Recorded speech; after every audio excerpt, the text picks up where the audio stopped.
So welcome to Chandru study centre. இந்த சம்ம simplify பண்ணலாம் வாங்க. 15 இன்ட்டு 12. ஸோ இதை மல்டிபிள் பண்ணுங்கள். 15 மல்டிப்ளை 12 180. இந்த சென்டரில் இருக்கிற ப்ளஸ் 20 ஸ்கொயர் நமக்கு தெரியும் 400. இந்த ப்ளஸ் 5 இன்ட்டு 20 100 பை. ஸோ இந்த 7 இந்த plus 5 into 15 75 minus 13 into 5 65. So மேலே எல்லாத்தையும் ஆட் பண்ணுமா? ஸோ 400 ப்ளஸ் ஒரு 100 500 ஒரு 180 680 பை. ஸோ இங்கே பாருங்க, இதை 7 ப்ளஸ் 65 மைனஸ் 75 மைனஸ் 65 10.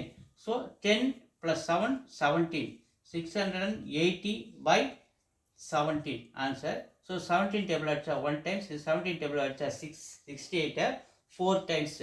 17 into 4 68 4 இந்த 0 40. So answer is 43 is the answer. Thank you.